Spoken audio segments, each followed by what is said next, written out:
evening everyone. Welcome to the News Today edition of 30th of December. My name is Anuj and I will be taking today's session. In today's session, we will be covering 5 main news, then 8 quick updates, and in between we will be covering personality in news. In main news, the first main news is regarding the groundwater, as Ministry of Jal Shakti has released its dynamic groundwater resource assessment report for 2025. Then we will be learning about INSV Kaundinya, which has begun its journey to Oman. Then in the third main news, we will be covering about NBFCs, as RBI has initiated review of scale-based regulation for NBFCs. Then in the fourth main news, we will be covering about India's Australia's Economic Cooperation and Trade Agreement, as it has completed 3 years.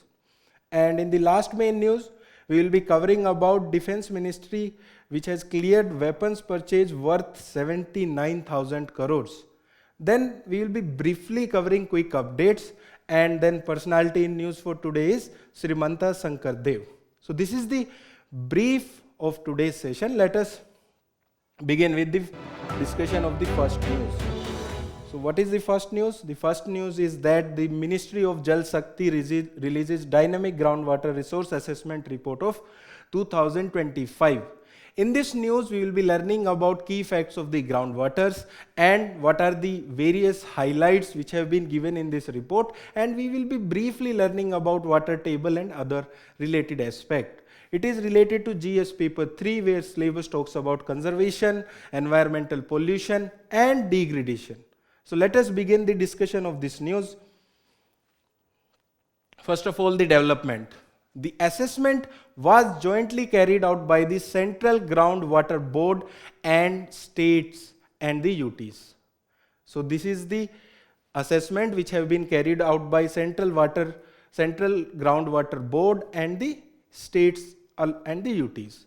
So basically there are 3 bodies which deal with water. One is Central Groundwater Board, then second is Central Water Commission, and third one is Central Pollution Control Board.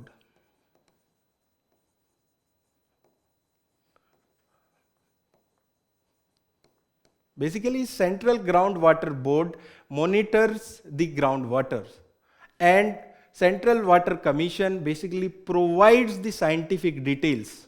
Then Central Pollution Control Board is under the Water Act of 1974 to control the pollution.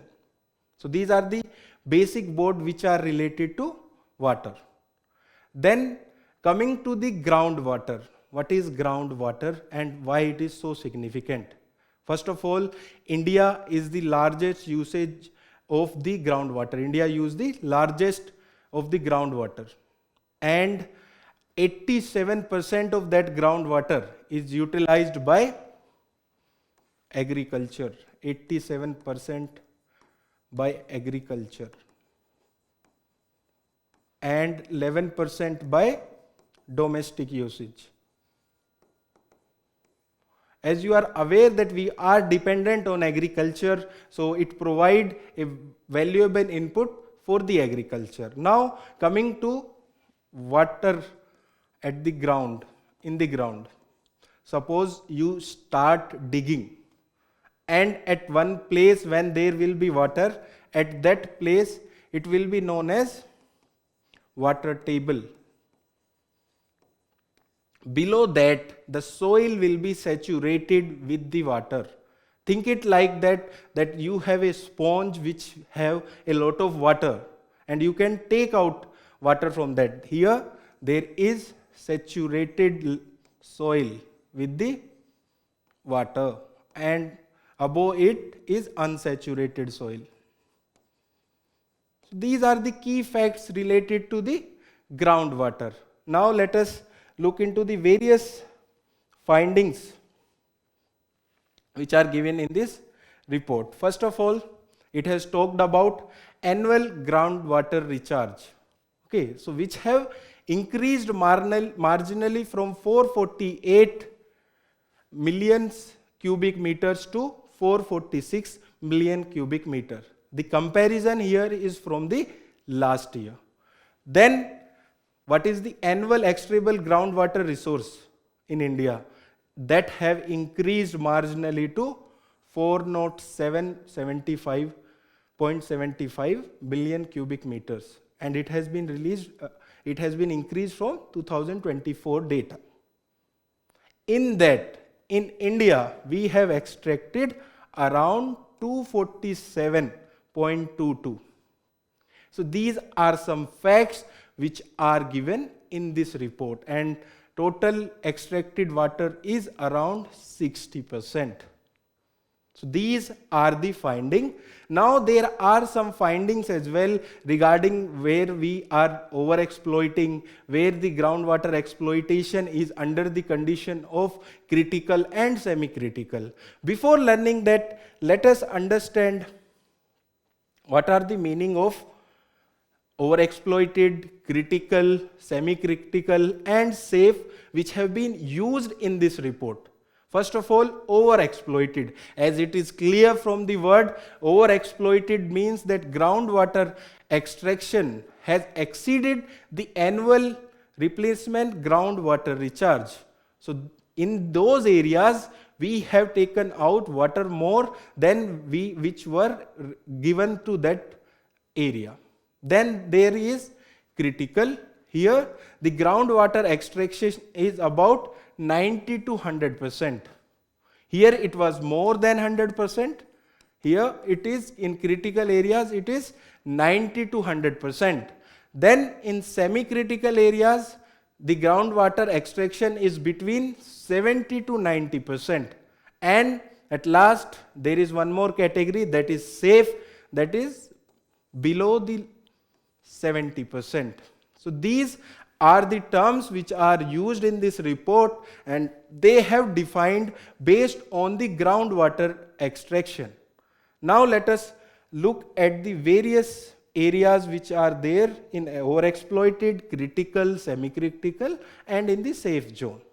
So they have found out that in the assessment areas, which is around 6,746 assessment unit. In these units, 70% assessment unit, to be precise, 73% assessment unit are under the category of safe. That means they have extracted the water below 70%. Then 10.5 assessment unit are semi-critical. That means their extraction is about 70 to 90%.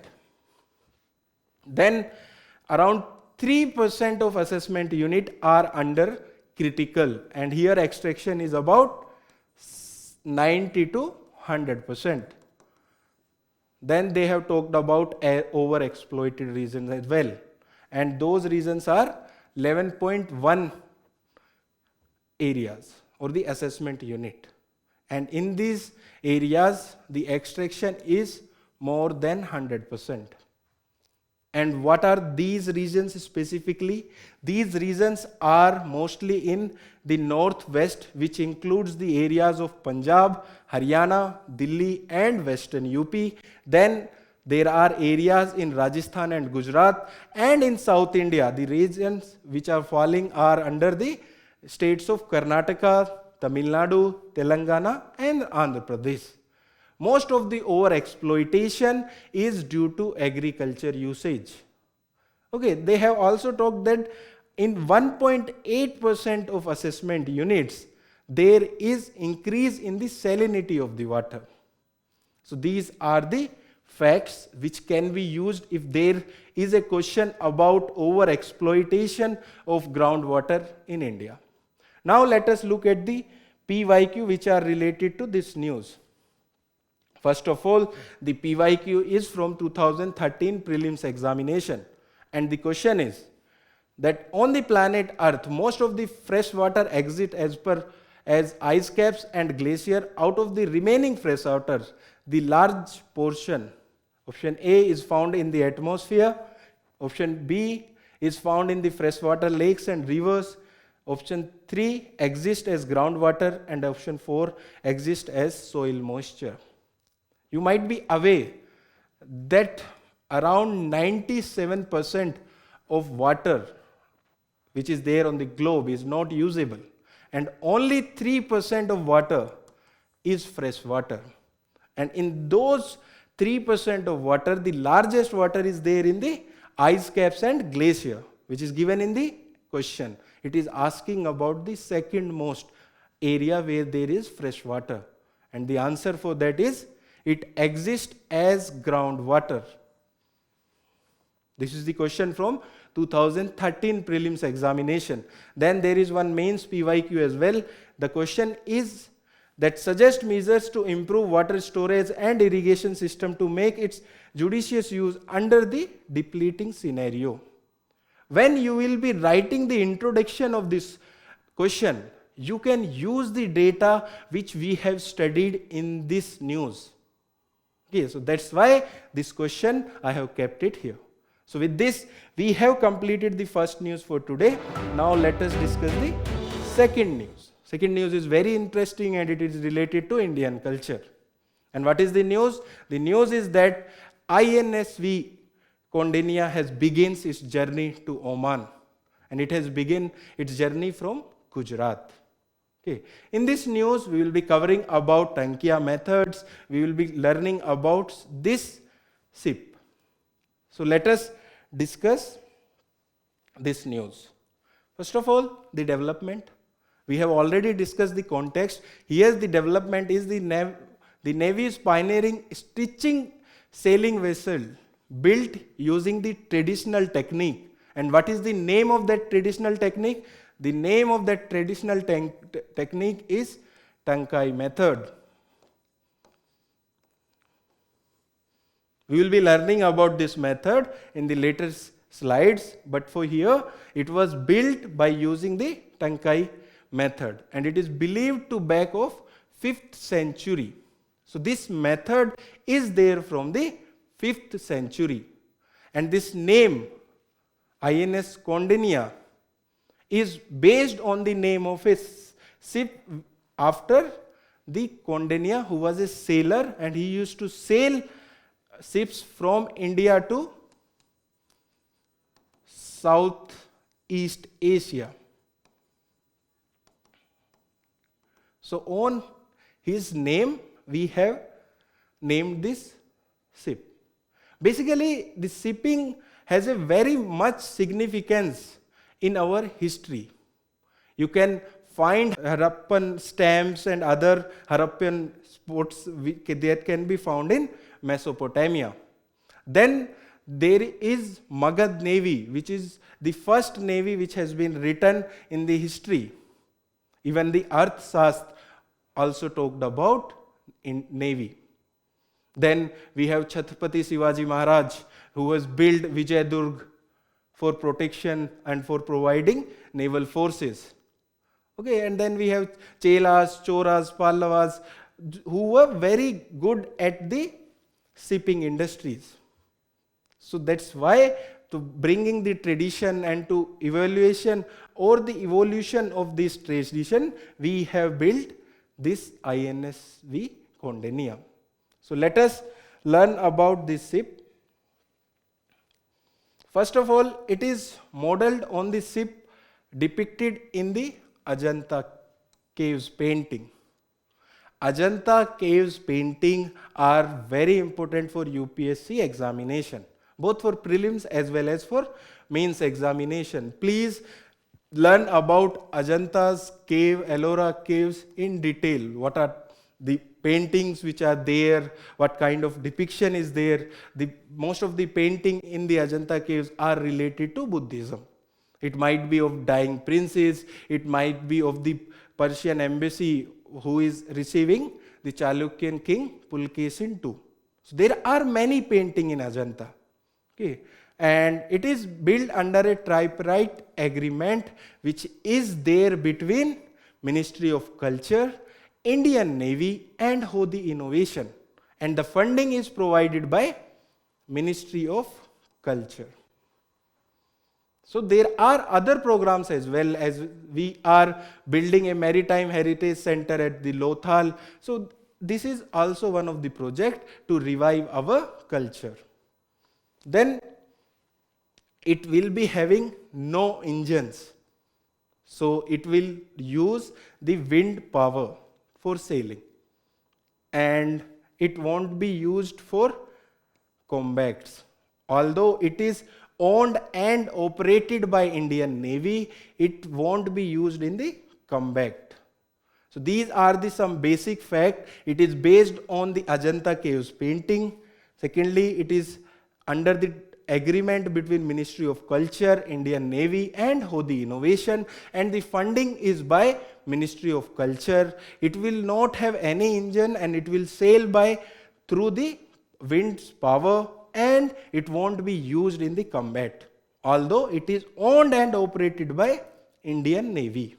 So these are some facts of INSV Kaundinya. Now let us look into the Tankai method. We have already talked about Tankai method when we were discussing the development. Let us again understand the Tankai method. First of all, it is a traditional Indian shipbuilding technique. And what are its characteristics? It is characteristics by no metal use. So there is no usage of metals in building of this ship, which is under the Tankai method. So you won't find nails or other type of metal for building of this ship under Tankai method.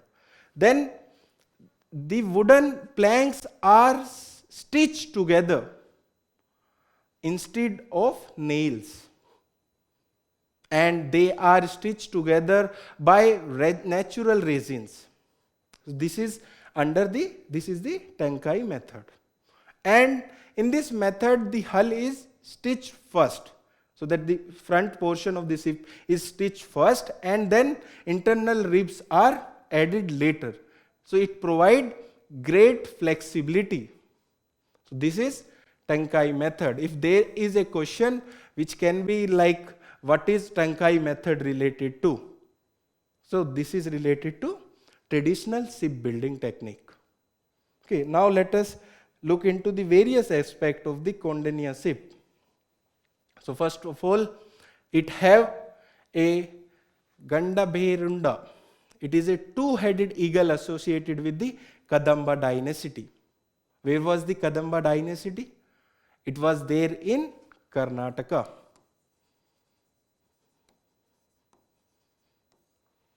Okay, so on the ship there is this symbol. Then there is sun motif. And what for sun motif is there?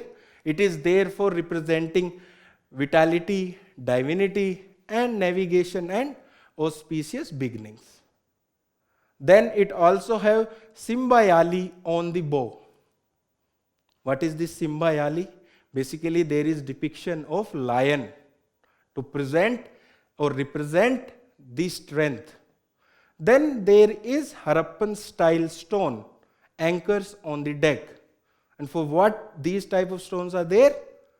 They are there to provide a tribute to the Indus Valley Maritime Trade Network. So we have a rich tradition of shipbuilding. And this was all about this news. Let us discuss one PYQ from the 2021 prelims examination. And the question is, it is a very direct question and it can be solved from the NCRTs as well. And the question, which one of the following statement is correct? Ajanta Caves lies in the gorge of Vagora River. Then Sanchi Stupa lies in gorge of Chambal River.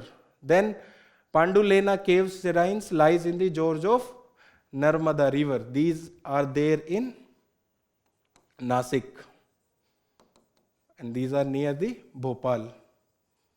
Then Amravati Stupa lies in the gorge of Godavari River. There are two methods. First, you know the correct statement. This is the correct statement. Or you know about all the three sites. That Sanchi Stupa is near to Betwa River, or the Amravati Stupa are in the gorge of Krishna River. So if you know these facts, then also you can correct the answer. But if you know the direct statement, you can correct the question. So this was the PYQ related to this news. Now let us move to the third news for today. The third news for today is related to NBFCs, non-banking financial corporation. And the development is that the RBI has initiated the review of scale-based regulation for NBFCs. In this news, we will be covering about NBFCs and we will be covering about this scale-based regulation. It is related to paper 3, which talks about economic development. Let us discuss this news. The development. Okay, so this scale-based review process was started by RBI in 2022 or by implemented in 2022 by RBI. And now they are initiating its review. They have reviewed it earlier as well, but why they are reviewing?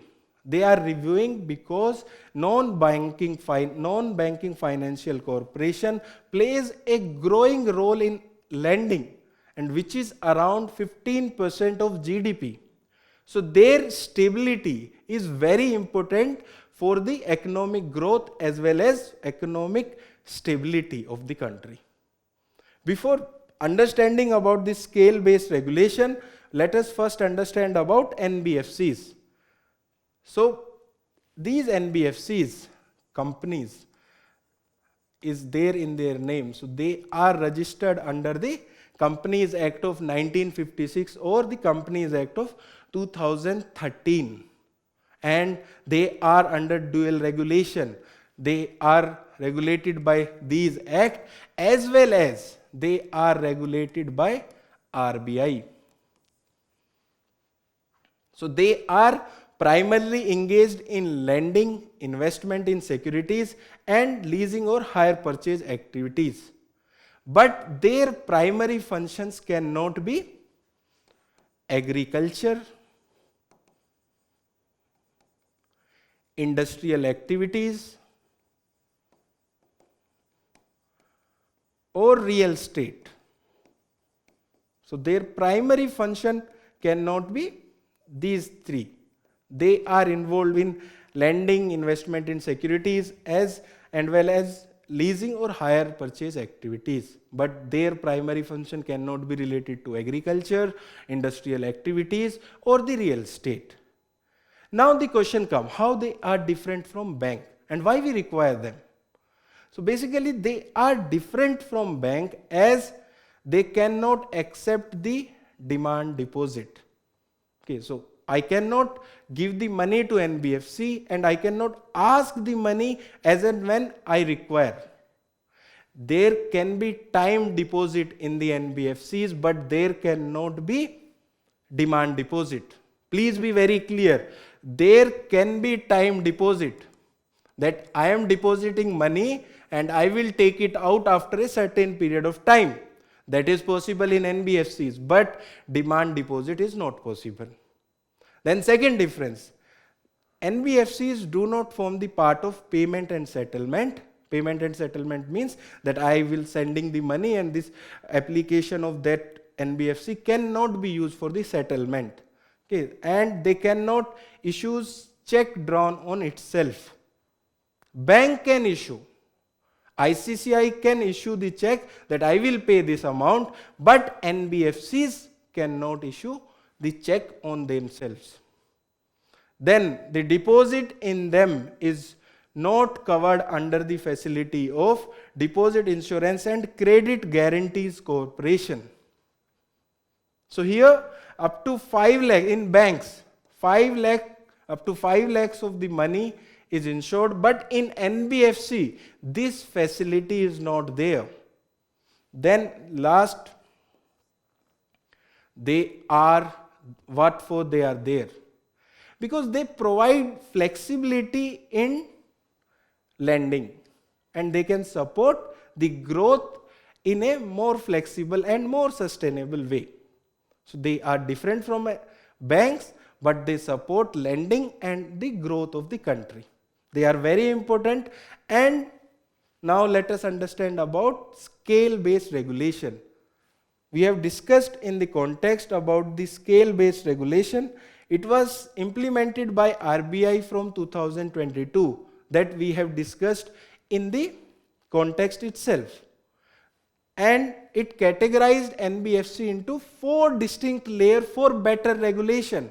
And the first layer is the base layer, this layer. And it has around 5% of NBFCs. And what are the NBFCs which are kept in the base layer? The NBFCs consist of assets less than 1000 crores. Those are kept in the base layers, and those are handheld by the RBI for the growth. That are the NBFCs kept in the base layer. Then there is middle layer, and it consists of all non-deposit taking NBFCs who have assets of more than 1000 crores, and also the all deposit taking NBFCs. Here the maximum NBFCs are here, and here it is around 64%. Then upper layer, it is a small set of NBFCs, but they have high risk for spillover in the economy, so they are regulated tightly. And here there are around 30% of NBFCs. Then there is top layer, and it is under extreme supervisory risk perception. So they are supervised in the extreme way, and ideally there should not be any NBFC in the top layer. And if there is some NBFC in the top layer, that will be supervised in an extreme way. So this is the scale-based regulation framework of NBFCs. We have covered about NBFCs, we have covered how they are different from banks, and this is the scale-based regulation framework of NBFCs. Now let us discuss one PYQ which is directly related to this news. And the PYQ is from the prelims examination of 2010. And the question is, with reference to the non-banking financial corporation in India, consider the following statement. Statement 1, they cannot engage in the acquisition of securities issued by the government. They can engage. Then they cannot accept demand deposit like saving account. So this we have discussed. They cannot accept demand deposit. So it is an correct statement. The first statement is wrong, as they can engage in the acquisition of securities, and the second statement is correct, as they cannot accept the demand deposit. So the answer will be B2 only. So with this, we have completed the third main news for today. Now let us discuss the fourth main news. And the fourth main news is about India's Australia Economic Cooperation and Trade Agreement, which have completed the 3 years. So in this news, we will be learning about India and Australia economic relation and what are the key outcomes of this economic cooperation. And it is related to GS paper 2, where paper talks about bilateral agreement involving India, and also GS paper 3, which is related to economic development. Now let us deep dive into this news and understand it in detail. First of all, the development. We have already discussed the context. The development is that this economic framework and economic cooperation and trade agreement is a landmark trade pact which was signed in 2022. First of all, let us understand what is the difference between economic cooperation and trade agreement with the FTA.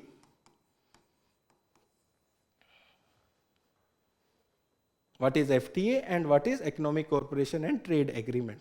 So basically, FTA is where you remove the tariffs on goods and in some cases on the services as well. But this economic cooperation and trade agreement is deeper than the FTAs, as it involves movement of labor, it involves investment and other factors as well. So it is higher or it provides higher flexibility than the FTAs. And after this pact, there has been tremendous growth in the bilateral trade. It has increased to 14% in 2023-24, and then it was increased by 8% in 2024-25. Now let us understand about this pact. So what are the key outcomes and key things which are there under this pact? First of all, about the trades in goods. Under this, Australia has offered the 100% duty-free access for Indian export. Australia is a developed country. It provided 100% duty-free access for Indian export. We have not provided 100% duty-free access for their export because we want to protect our industries, particularly industries like agriculture and dairy and leather. Okay, we have not provided 100% duty-free to their import to protect our industries. Then it also covered trade in services and the professional mobility, that we have also discussed that how this pact is different from FTA. So it covers trade in services and professional mobility, and it extended the post-study work visa to 2 to 4 years for Indian student and quota for work for holidays visas. Basically, you might have noticed that Indian students are going to the various countries for the studying purposes, and in the recent time, the growth of student in the Australian region has also increased. So it provides extended post-study visa for 2 to 4 years. Then it also talks about safeguard and regulatory cooperation, as there are robust rules for origin. What it means? Basically, it means that there should be enough checking that any product is not coming from the outside and then it is exported to India. Suppose China is manufacturing something, then it is exporting to Australia, and then it export to India, and that export will be having low tariff or will not be having tariff. That is the meaning of robust rules of origin, that we have to check from where that product is coming. Then it also includes the fast track of the pharmaceutical approvals of the Indian products. Then it eliminates the double taxation on Indian IT offshore income. What does this double taxation means?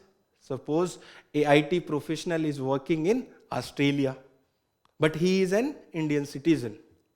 So his source of income is there, should not be taxed in both the countries. It should be taxed in one country. That is the meaning of avoiding the double taxation. So these are some facts and key features of the India-Australia ECTA. Now let us look into the various aspects of Indian-Australia economic relation. So trade status in financial year 25, India was the Australia's 8th largest trading partner, and on the other hand, Australia was the India's 14th largest trading partner. Which was the largest trading partner of India in the year 2025? It was USA. If you read today's Hindu newspaper, there is also talk about FTA of New Zealand, India and New Zealand. So please read about that article in details as well, and why India is moving towards having free trade agreements. It should be very clear why we are doing it, what is the logic behind it. One of the reason is tariff put out by the USA, and for better supply of the various products. So there are some aspects which are given in the Hindu's newspaper of today. We have also covered the FTA of India and New Zealand. You can go that and check that as well. Then total bilateral trade in FY25 stood at the 24 billion US dollars. And the major Indian exports were petroleum products, engineering goods, drugs and pharmaceuticals. And major import from Australia were coal and gold. So these are the various aspects of India and Australia economic relation. Now let us understand about the various other convergence of India and Australia relation. First of all, about the Indo-Pacific convergence. So we see Indo-Pacific region same as the Australia. Then the Quad pillar. There are 4 countries in the Quad, that is Australia, India, Japan and USA. That is for protection of this area as well as for prosperity of this region. Then there are multilateral agreement, and both the countries are there in the G20, East Asia Summit and the Indian Ocean Rim Association. Then we have taken a supply chain resilience initiative along with the Japan. So the countries in this are India, Australia and Japan for betterment of the supply chain of the world. Okay. And lastly, we are somewhat dependent for the critical minerals such as cobalt from the Australia for the development of our renewable industry. So these are the significance of India and Australia relationship. Now let us look at the PYQ related to this news. First of all, the PYQ is from 2016 prelims examination. It is not directly related, but this question is indirectly related. The question is, the term regional comprehensive economic partnership often appear in the news in the context of affairs of the group of the countries. It is related to ASEAN. At that time, India was also part of this discussion, and Australia is also there in this regional comprehensive economic partnership. But India has left out in 2019. Then there is one mains question from 2025, and the question is, what are the challenges before the Indian economy when the world is moving away from free trade and multilateralism to protectionism and bilateralism? How can these challenges be met? One of the aspects is having free trade agreement and the deeper connection with the various countries. So that can be the one point in this question, and this question is from 2025 mains paper. With this, we have completed this news. Now let us move to the next news for today.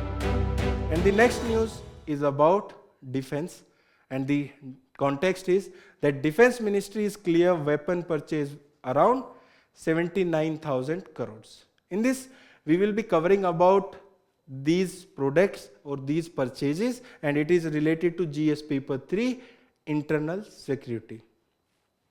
Now let us discuss this news. So first of all, development. So the Defense Acquisition Council, we will be learning about this council in the next slide, has approved the purchase of military hardware. As we are seeing in various countries, when there are war, the importance of these military hardware is very important.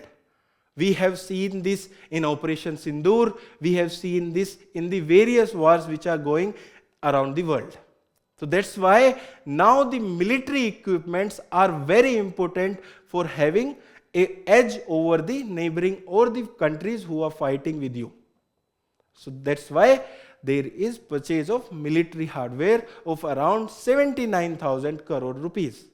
Now let us understand about Defense Acquisition Council. So it was established in year 2001 after Kargil war. It was reviewed and it was suggested to form a Defense Acquisition Council, and it was established in year 2001 after the Kargil War. Who is its chairperson? It is chaired by Union Minister of Defense. So presently, Mr. Rajnath Singh. Then, what is its objective? Basically, it serves as an apex body for strategic defense acquisition, planning and oversight, ensuring coordinated decision making across India's defense establishment. So, it is an apex body for strategic defense acquisition planning, and it covers, as it gives in principle approval for capital acquisition in long-term perspective plans for the defense. Then it monitors the progress of the major project. What are the major projects which are related to acquisition and going on in the country? It monitors those projects. Then it grants acceptance of the necessity for the acquisition proposals. So it grant acceptance for the necessity of the acquisition proposals. So proposals are sent to Defense Acquisition Council and it grant acceptance. So these are the functions of Defense Acquisition Council. Now let us learn about the various products which have been purchased. First of all, Astra Mark II air-to-air missile. But it is a indigenous beyond visual range air-to-air missile developed by DRDO. So basically it is indigenously developed and it is a air-to-air missile which have been developed by DRDO. Then long range guided rocket ammunition, which is named as Pinaka missile, that we will be learning in this quick update in the detail today. So here it is that Pinaka multiple launch rocket has been acquired. Then integrated drone detection and interdiction system MK2. It will enhance the range and capacity to target drones to protect the vital assets. You might have seen the importance of drones and the drones fighting in the recent Operation Sindoor. So these are 3 purchases, and the other purchase under this are SPICE 1000 long range guidance system. Basically it is developed by Rafael Advanced Defense System, which is a Israeli company, not the France.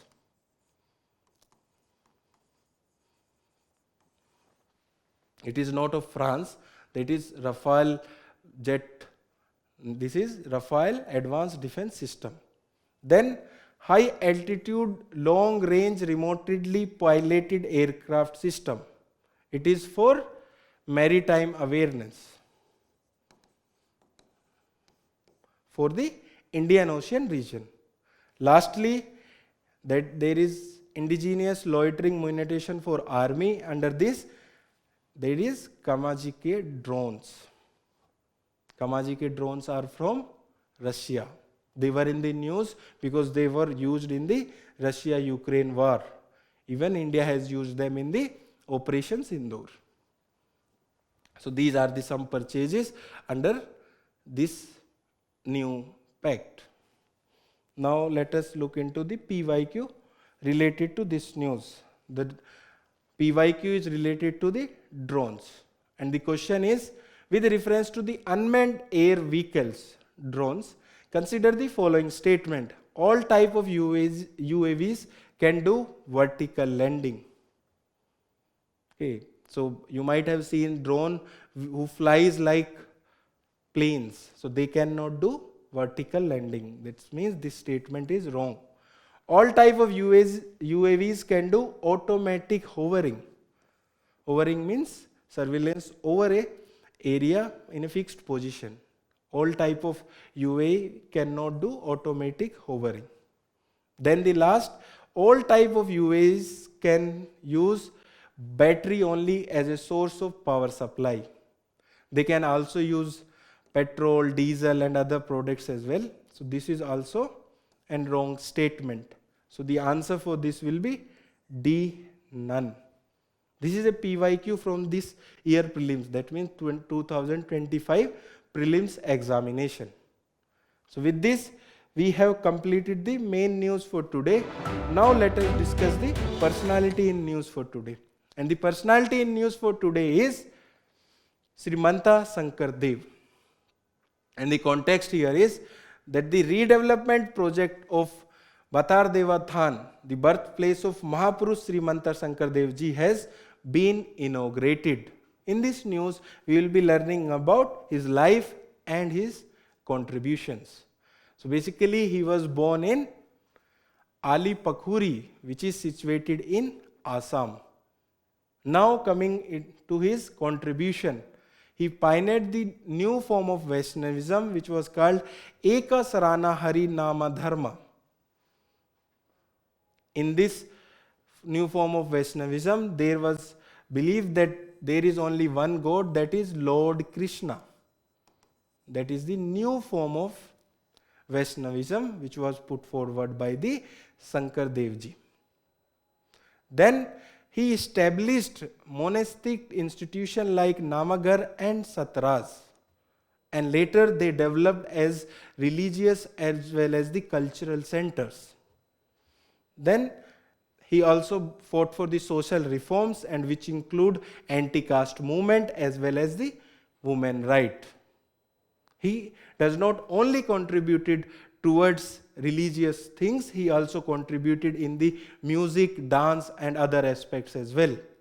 So basically his literary works include Kirtana Ghosa, which is a devotional verse, and it is there in Assami, which have also words of Sanskrit. That language is called Brajavali. Then his other famous work is Bhakti Pradeepa, and he also contributed towards dance and music, and basically he initiated Bhorgeet, that is music. He initiated Satriya dance, which is there under classical dance forms.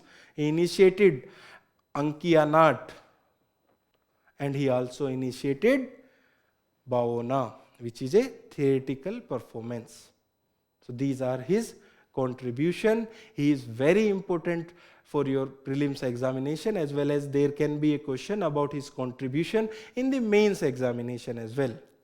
And also know about his time frame, as UPSC is asking question about the time.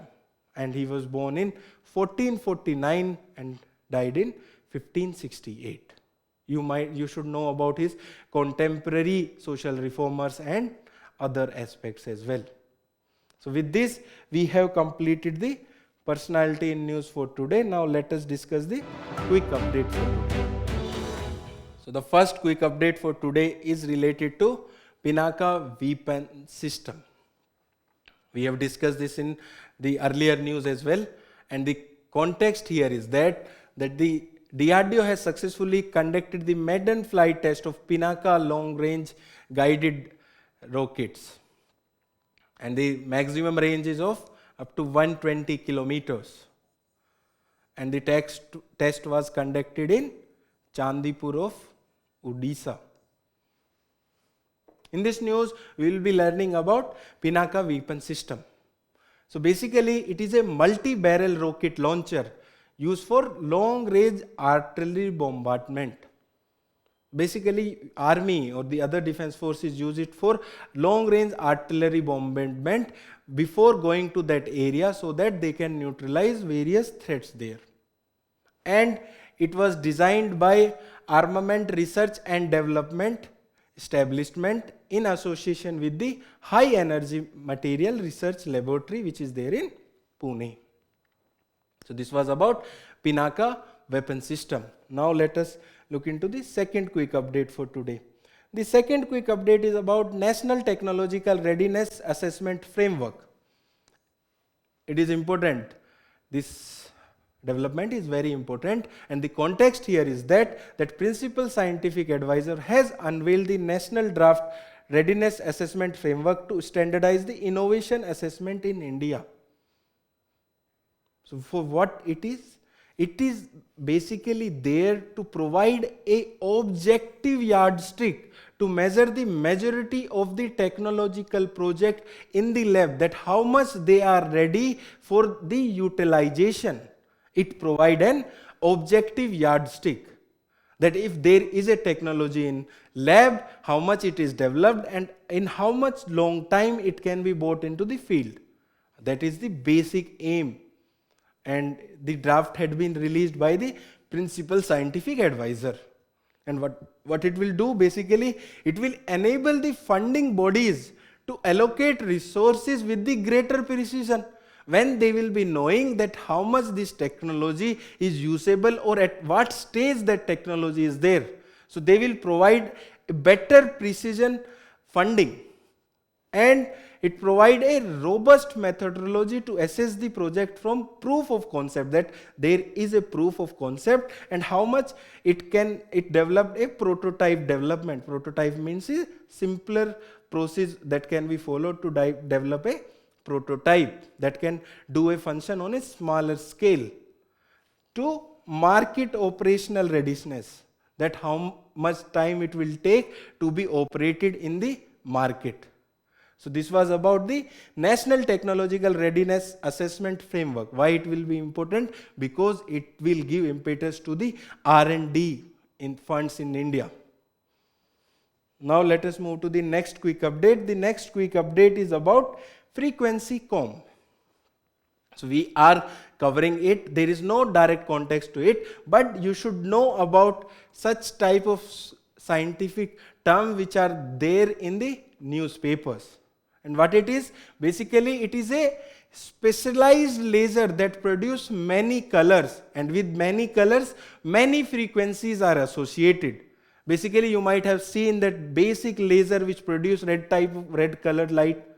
So in this laser, there is release of many colors, and there's many colors are associated with the many frequencies of light that are evenly spaced like teeth of a comb. That's why frequency comb, as there are many frequencies and which are evenly placed like a comb. That's why frequency comb. And what are its key application?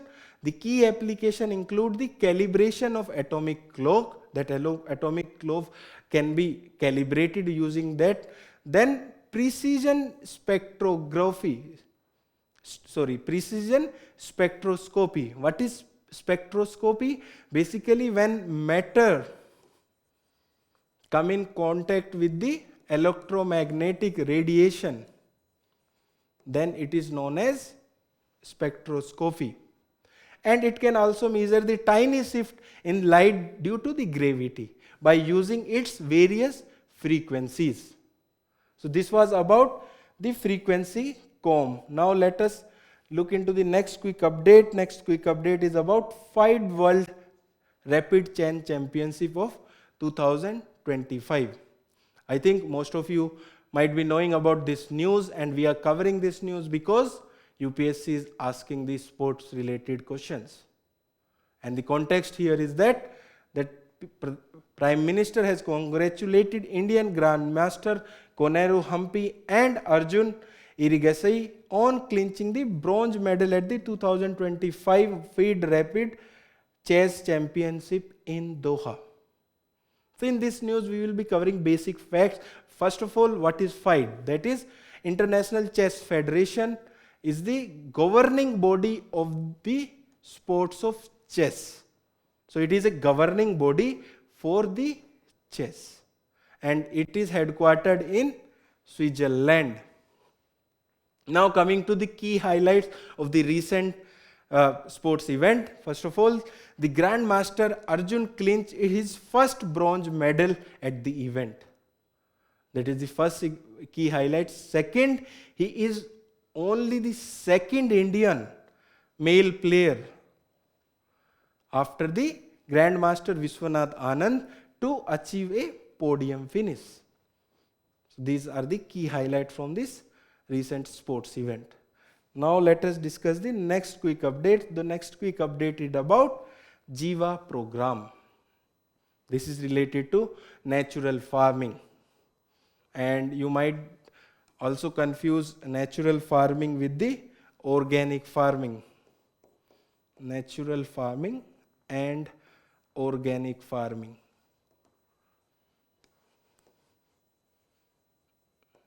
How is natural farming is different to organic farming? In natural farming, we try to mimic the natural ecosystem, and there are no external output, harmful output from natural farming. Then in organic farming, we use the organic inputs which are certified. That is the difference between natural farming and the organic farming. And the development here is that in Madhya Pradesh, Betul districts, farmers-led natural farming is reversing the crop loss, soil degradation and distress migration through the Jiva program. So first of all, this program is for natural farming, and it is under NABARD from 2022. That means it was launched in 2022 by the NABARD under its existing watershed and Wadi program. So this is about the Jiva program, its aim, its establishment, and how natural farming is different from the organic farming. Now let us move to the next quick update. The next quick update is about index of industrial production.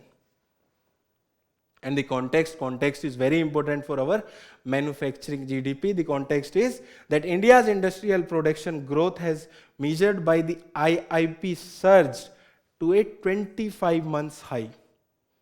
That is the context that won't be asked in the prelims examination, but this index of industrial production is important. It is published monthly by Ministry of Statistics and Program Implementation. So it is under the Ministry of Statistics and the Program Implementation. And what its objective is that it measures the short-term changes in the volume of production, not value of production, but the volume of production by the industrial product in the economy. And it has three sectors basically. These are manufacturing, which accounts for 77% weight, then mining, that account for around 14%, and then electricity. And the base year which is used under this is 2011 and 12. So these are some facts which are related to index of industrial production. Now let us move to the next quick update. The next quick update is about Mahacrime OS AI. All this time we are seeing that the criminals are moving ahead in the usage of technology. Now the government are also coming up and deterring usage of technologies by the criminals. And the context here is that a predictive artificial intelligence tool called Mahacrime OS AI, which has been built with support from the Microsoft, is assisting Maharashtra police in investigation. You can use this as an example when you are writing your mains answer. And what it is built on Microsoft Azure OpenAI solution and Microsoft Foundry. And what it is doing basically, so it is built in access to India's criminal laws through integrated AI RAG and the open source intelligence. So what does it do? Basically, it helps investigators to link cases, to go through the digital footprint of the criminals, to respond to the threat in a more effective way. So it is making our police personnel more efficient. That is the basic of this Mahacrime OS AI. Now let us discuss the last quick update, and the last quick update is about alternate wetting and drying paddy. And the context is that AWD, that is alternate wetting and drying, contribute to the enhanced water productivity while maintaining the high yield and methane emission reduction in rice production as per the study. So as the name suggests, it is a water management technique for the crop of paddy, where the water is there in one time, it is there for flooding, then we are drying that area. That's why the name alternate wetting and drying. In conventional method, all the area which is there for paddy production is flooded. That lead to methane production. That lead to over usage of water. So that's why this technology this method and the study has found out that it has not decreased the yield of rice production. So the mechanism we have already discussed. The paddy field, instead of being constantly flooded, are periodically dried out before reflooding. So this was the last quick update. With this we have completed the today's session. To read further, you can go to our digital current affairs website and please solve the question which are visible on your screen. Thank you and Happy New Year.